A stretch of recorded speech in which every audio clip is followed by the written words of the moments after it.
Halo, Assalamualaikum warahmatullahi wabarakatuh. Kita ketemu lagi pada channel Momang Yusuf. Kali ini kita akan membahas materi tentang dinamika gerak rotasi. Untuk bagian pertama dari materi tentang dinamika gerak rotasi ini, kita akan membahas materi tentang torsi yang dalam beberapa buku, dalam beberapa referensi, torsi ini disebut dengan momen gaya. Nah, untuk memahami tentang apa itu torsi, mari kita tinjau situasi berikut ini. Kita punya sebuah benda yang bebas berotasi terhadap sebuah sumbu yang melalui titik O yang tegak lurus terhadap bidang. Jadi kita punya benda tegar seperti ini yang bebas berotasi terhadap sumbu yang melalui titik O ini, sumbunya ini tegak lurus terhadap bidang kita ini. Nah, misalkan kita tinjau titik P yang berada di benda kita ini, titik P ini jaraknya R dari sumbu rotasi. Jadi kita bisa gambarkan sebuah vektor R yang menetapkan posisi dari titik P yang kita tinjau ini dengan titik asal dari sumbu rotasi dari titik O ini. Pada titik P kita ini bekerja gaya F yang membentuk sudut C terhadap arah dari R ini, dari vektor posisi dari titik P ini. Pertanyaannya adalah bagaimana efek gaya ini terhadap rotasi dari benda kita ini. Jadi benda kita ini bebas berotasi terhadap sumbu ini. Jadi dia akan berotasi seperti ini.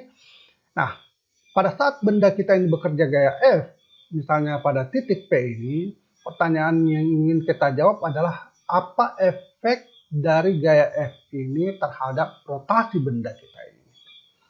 Untuk melihat bagaimana efek dari gaya F ini, kita akan menguraikan gaya F ini ke dalam komponen yang tegak lurus terhadap F ini, yaitu Ft, dan yang sejajar dengan R ini, yaitu Fr. Jadi kita uraikan vektor F ini dalam komponen Ft dan Fr.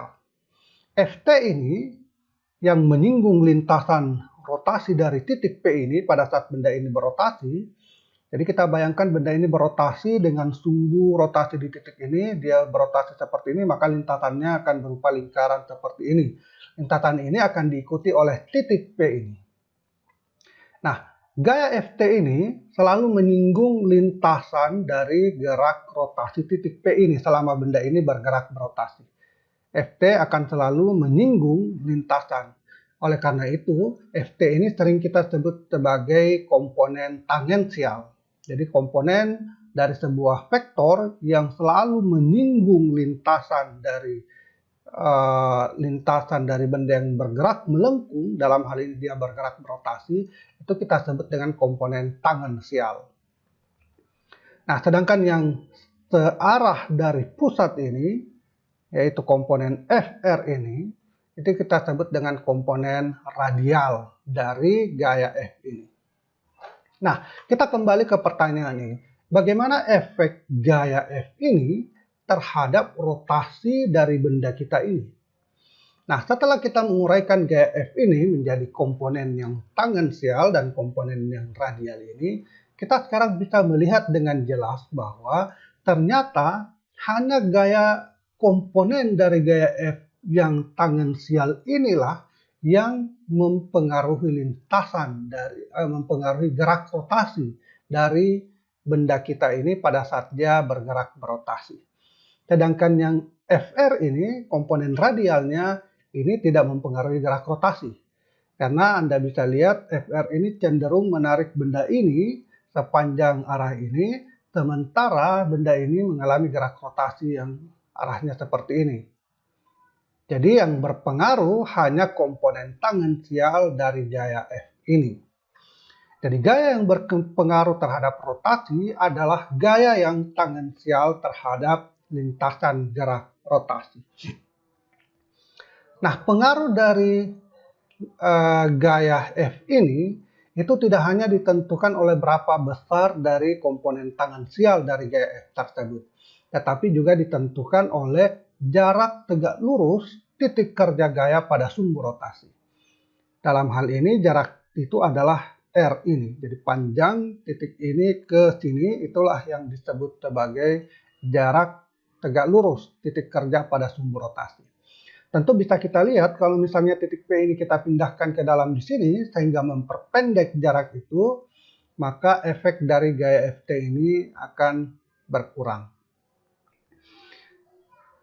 Ekstrimnya kalau saya pindahkan perpendek jaraknya ini sampai dia ada di titik ini sama dengan 0, maka Ft ini tidak memiliki pengaruh lagi terhadap gerak rotasi benda ini jika dia bekerja di titik 0 ini.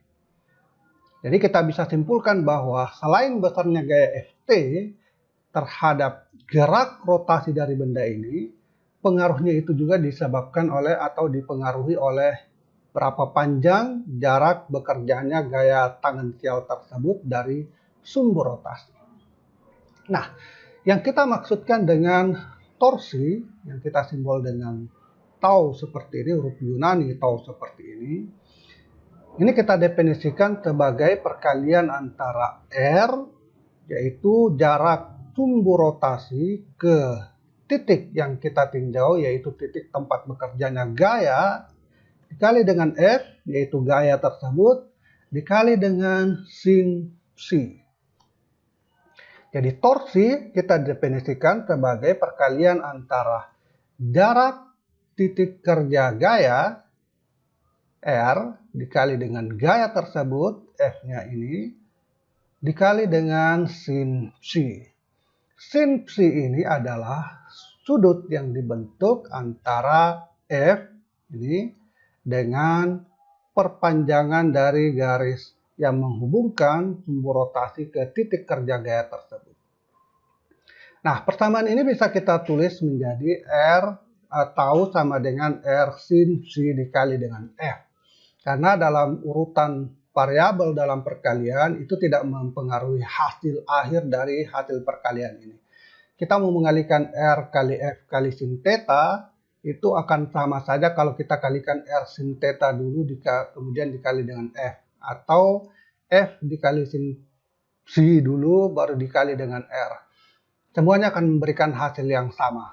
Dengan kata lain, pengaruh dari urutan variabel dalam perkalian seperti ini 0, tidak berpengaruh terhadap hasil akhir.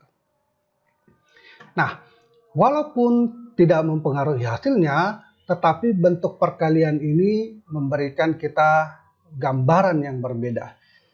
Jadi torsi yang kita definisikan sebagai R dikali F, R-nya adalah jarak titik kerja gaya yang menghasilkan torsi tersebut ke sumbu rotasi, ini adalah R, dikali dengan F, yaitu gaya yang menghasilkan torsi tersebut, dikali dengan C adalah sudut yang dibentuk antara gaya dengan R.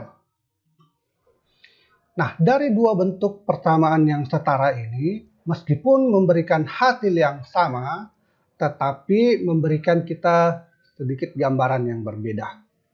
Nah, kita akan melihat makna dari persamaan torsi ini. Torsi yang ditulis dalam bentuk persamaan ini, torsi sama dengan R dikali F sin psi.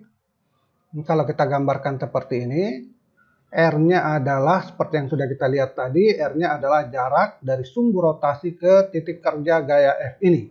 Sini dia titik kerjanya, dikali dengan sin psi.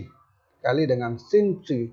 Ingat, psi adalah sudut yang dibentuk antara gaya F ini dengan vektor R ini jika keduanya ini kita satukan pangkalnya.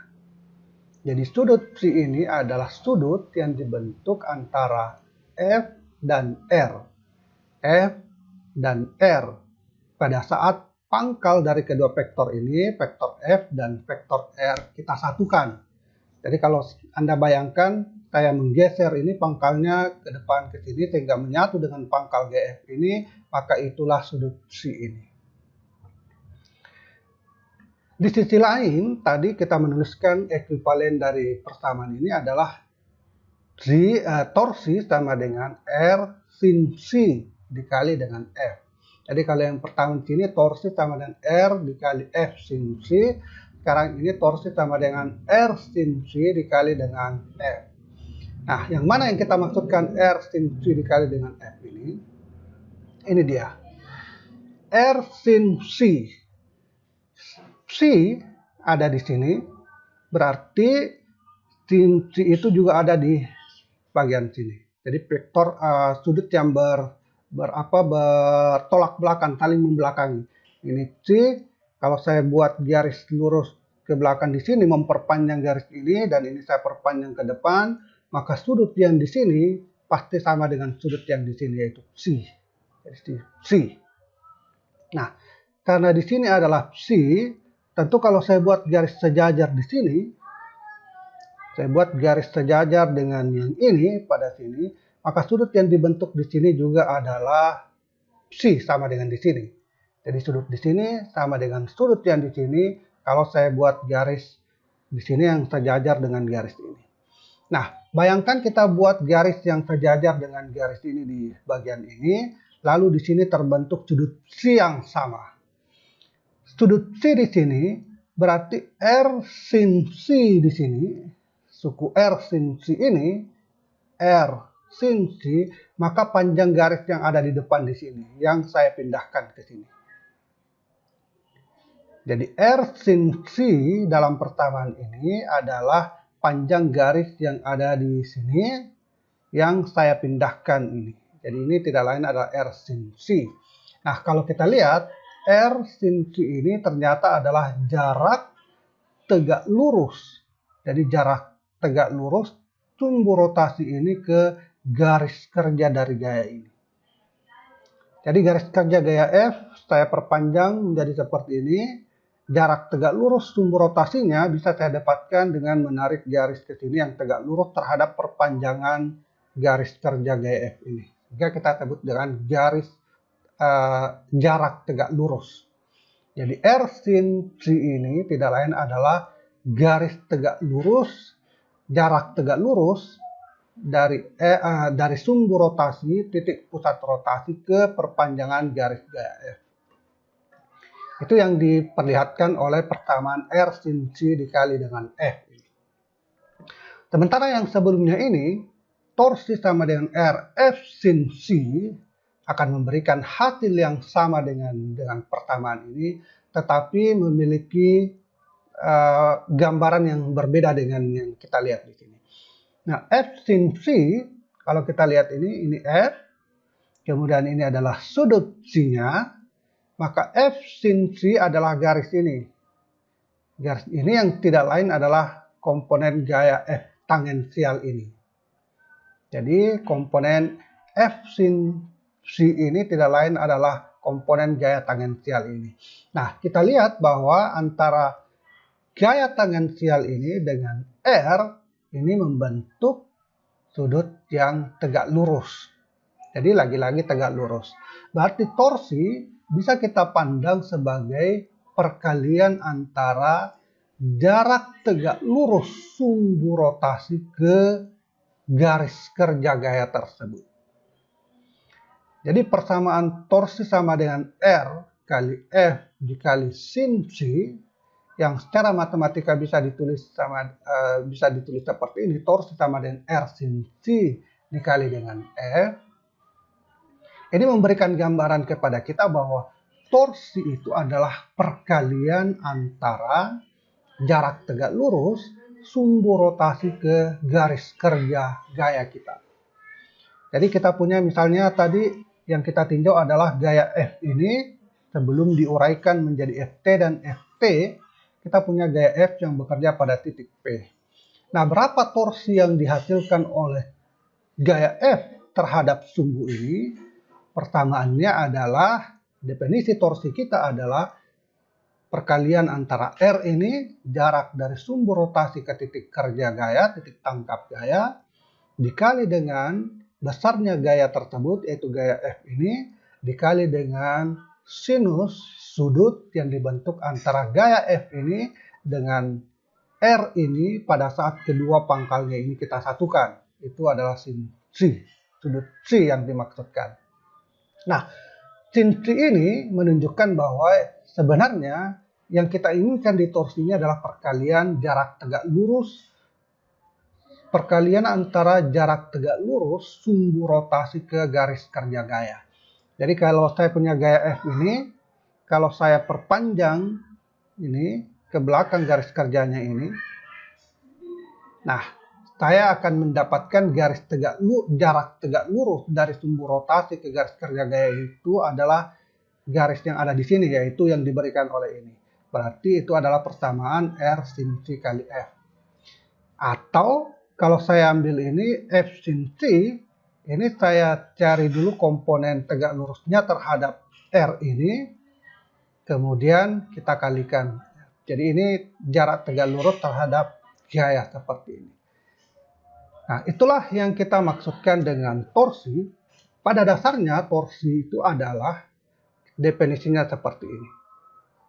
Torsi adalah perkalian antara R, jarak antara sumbu rotasi ke titik kerja gaya.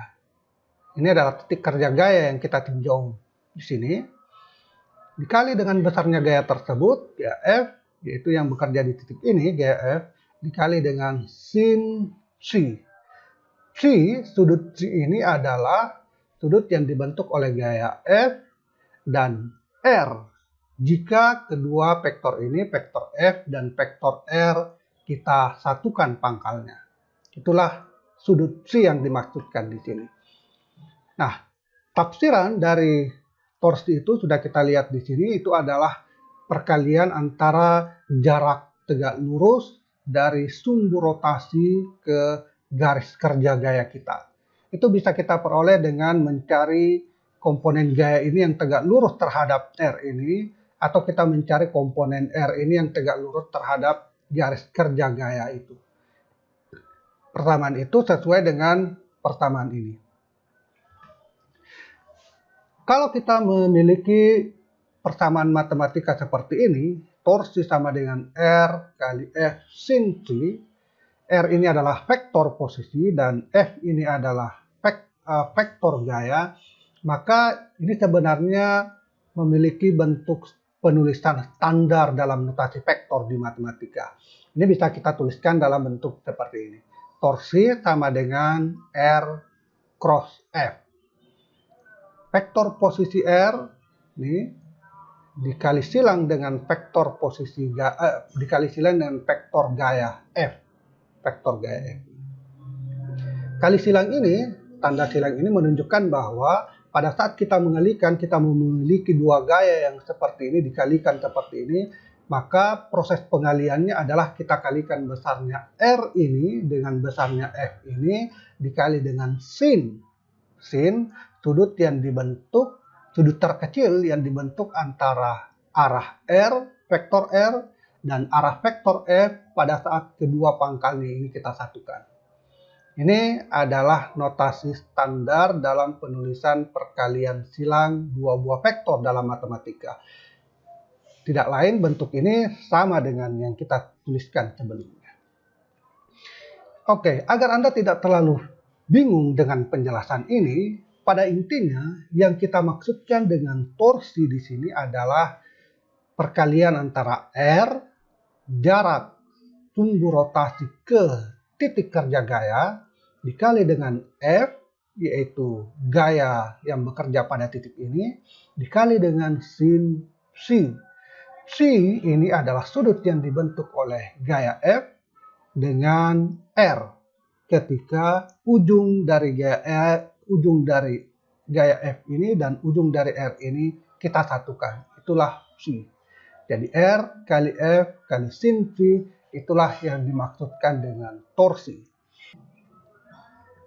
Nah, torsi pada gerak rotasi itu setara dengan gaya pada gerak translasi atau gerak linear. Kalau Anda mengingat bagaimana gaya berperan dalam gerak linear, mengubah gerak benda, menyebabkan timbulnya percepatan, maka dalam gerak rotasi, torsi mengemban peran yang sama dengan gaya pada gerak translasi tersebut. Jadi torsi akan menyebabkan perubahan kecepatan sudut pada gerak rotasi, menyebabkan terjadinya percepatan sudut pada gerak rotasi. Torsi ini mengikuti prinsip superposisi. Prinsip superposisi ini mengatakan bahwa jika terdapat beberapa torsi yang bekerja pada benda, maka torsi neto atau resultan torsi pada benda tersebut itu akan sama dengan jumlah dari tiap-tiap torsi. Jumlah ini harus kita perhatikan adalah jumlah yang berdasarkan dari arahnya. Kalau torsinya searah, maka jumlahnya akan kita jumlahkan dengan memiliki tanda yang sama. Tapi jika ada torsi yang berlawanan arah, maka ada torsi yang akan bernilai positif dan ada torsi yang akan bernilai negatif, sehingga akan mengurangi atau saling menguatkan satu sama lain. Sebagai contoh, misalkan kita punya dua buah gaya, yaitu FB dan FA yang bekerja pada mistar 1 meter, yaitu mistar yang panjangnya 1 meter, seperti pada gambar ini, dapat berotasi pada sumbu yang terletak di sebelah ujung kiri seperti ini. Jadi ada mistar ini bisa berotasi pada sumbu yang di sini. Pertanyaannya adalah manakah di antara gaya tersebut yang memiliki torsi yang lebih besar? Jadi di mana torsi, mana gaya antara FB dan FA ini yang menghasilkan torsi yang lebih besar terhadap batang ini. Kemudian berapa torsi neto yang bekerja pada mistar tersebut. Tentu kalau kita memahami definisi dari torsi yang sudah kita bahas tadi, ini dapat dengan mudah kita selesaikan. Dan penyelesaiannya bisa Anda lihat seperti ini. Jadi kita punya sebuah mistar yang panjangnya 1 meter. Ini kita punya mistar, panjangnya adalah 1 meter. Pada mistar ini diputar dengan sumbu rotasi terletak di titik ini. Di ujung mistar, sumbu rotasi. Pada mistar bekerja dua buah gaya. Yang pertama adalah gaya FB tepat di tengah-tengah mistar. Jadi di tengah-tengah mistar gaya FB. Dan satu lagi gaya FA bekerja di ujung di sini. Ini FA membentuk sudut 30 derajat. Jadi kemiringannya ini terhadap horizontal adalah 30 derajat. 30 derajat. Kita ingin menghitung atau kita ingin menentukan di antara kedua gaya ini yang mana yang menghasilkan torsi yang lebih besar. Kemudian kita ingin menentukan berapa torsi neto yang bekerja pada mistar kita ini pada saat mistar ini diputar dengan sumbu rotasi ada di ujung ini. Nah, untuk menjawab gaya mana yang menghasilkan torsi yang lebih besar, tentu kita harus menghitung torsi yang ditimbulkan oleh kedua gaya ini. Nah, untuk itu kita harus memahami yang kita maksudkan dengan torsi. Torsi secara definisi kita simbol dengan tau, ini sama dengan perkalian antara jarak titik kerja gaya, jarak garis kerja gaya ke sumbu rotasi. Jadi misalnya FB ini titik kerjanya di sini, maka R ini adalah jarak titik kerja gaya ini ke sumbu rotasi. Ini sumbu rotasinya, berarti R yang dimaksud dalam persamaan torsi ini adalah jarak dari sini ke titik ini, titik kerja gaya FB. Jadi R dikali dengan F, R dikali dengan FB dikali dengan sin sudut theta. Atau di dalam beberapa buku teks digunakan simbol P atau C dari theta ini. Kita menggunakan simbol theta di sini yang sering kita pakai. Jadi menurut definisi yang dimaksudkan dengan torsi adalah perkalian antara R ini adalah jarak titik kerja gaya atau titik tangkap gaya ini ke sumber rotasi sini. Berarti jarak R yang dimaksud di sini adalah jarak ini. Dikali dengan F, besarnya gaya yang menghasilkan torsi ini. Jadi torsi ini harus ditimbulkan oleh sebuah gaya. Dikali dengan sinus sudut theta.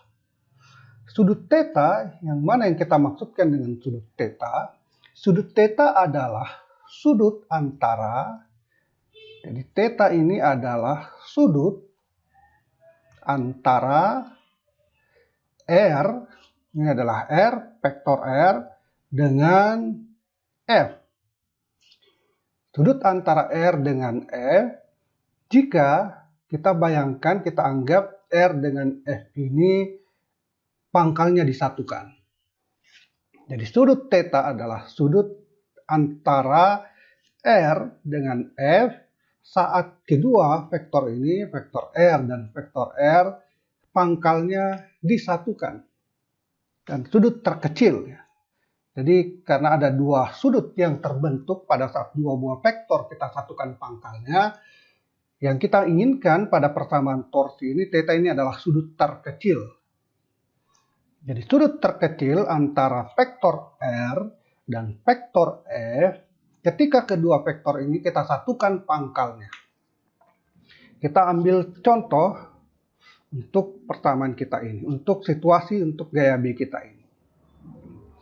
Jadi kita ingin menghitung torsi dari gaya FB ini.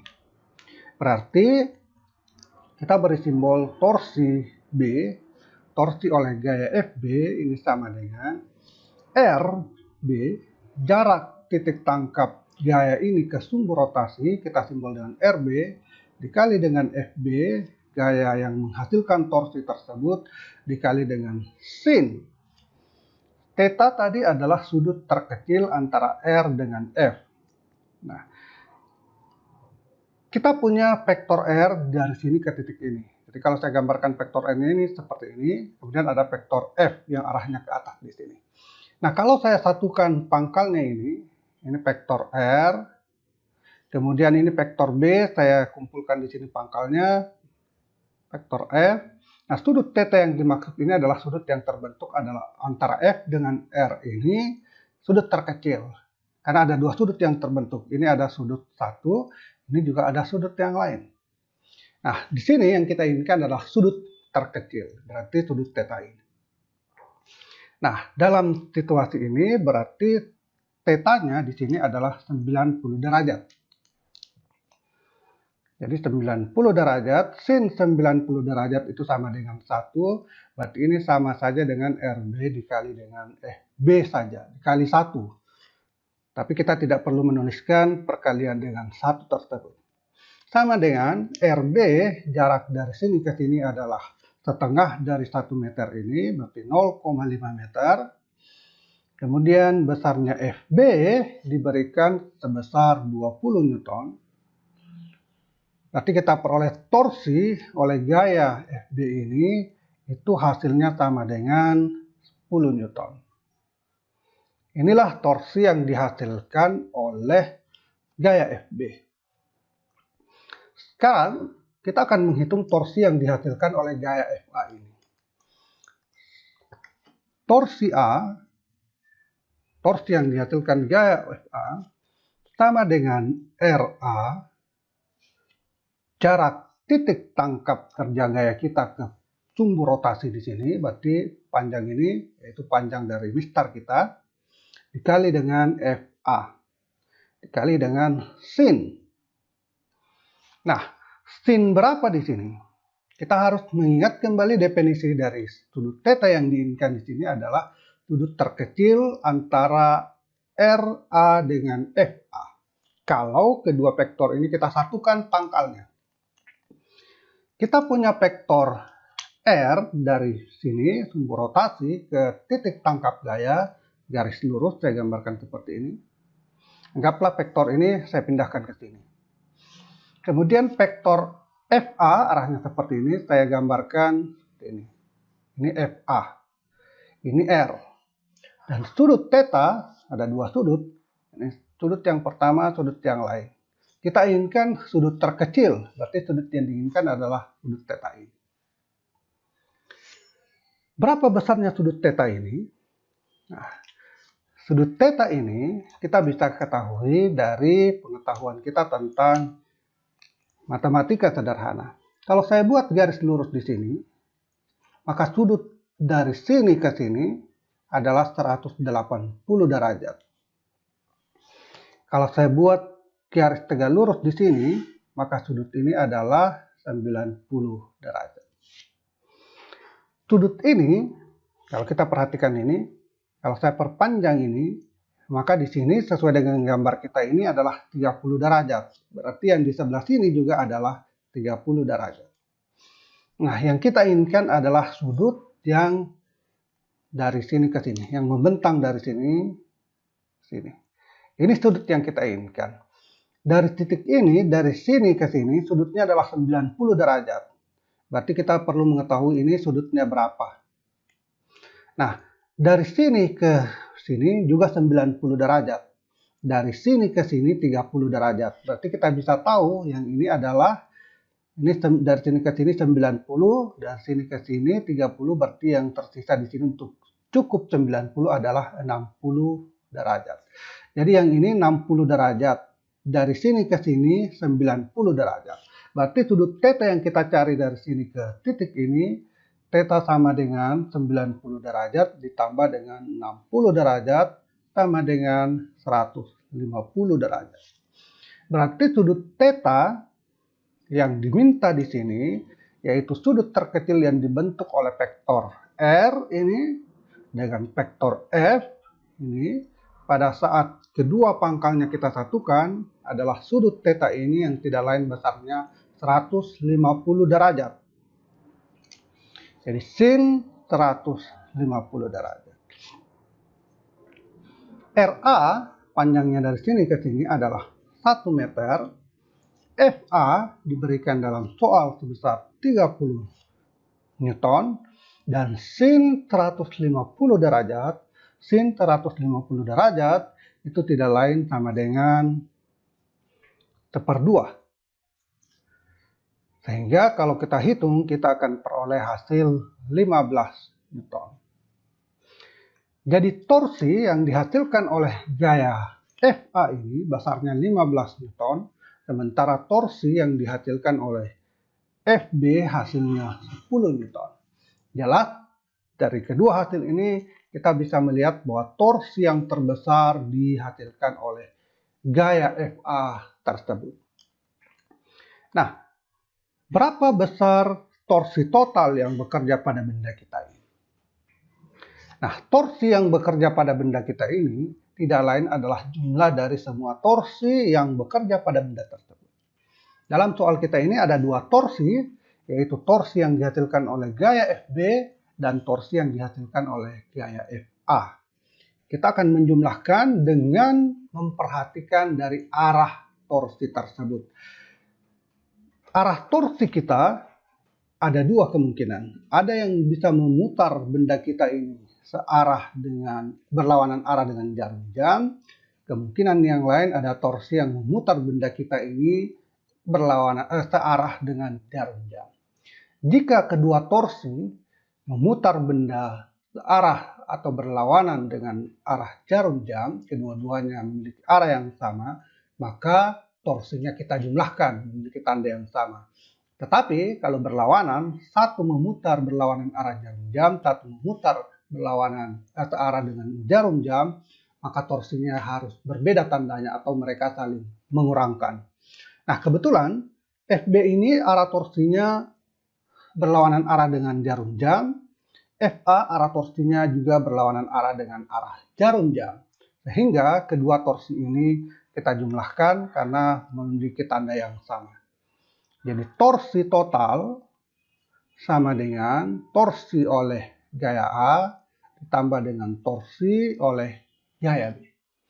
Torsi oleh gaya B kita ambil arah positif yang berlawanan arah dengan arah jarum jam. Berarti torsi oleh gaya A 15 Newton, arahnya berlawanan arah dengan jarum jam, berarti positif 15, ditambah dengan torsi oleh gaya B juga berlawanan arah dengan jarum jam, berarti dia juga positif 10. Hasilnya adalah 25 Newton meter. Jadi torsi satuannya adalah Newton meter, bukan Newton meter. Jadi torsi total yang bekerja pada benda kita ini adalah 25 Newton meter. Karena kedua torsi ini memiliki arah yang sama-sama berlawanan arah dengan jarum jam, mereka searah, torsinya kita jumlahkan. Seandainya arah dari gaya B ini ke bawah ke sini, maka torsinya berlawanan arah. Kita akan menuliskan torsinya untuk situasi berlawanan arah seperti itu.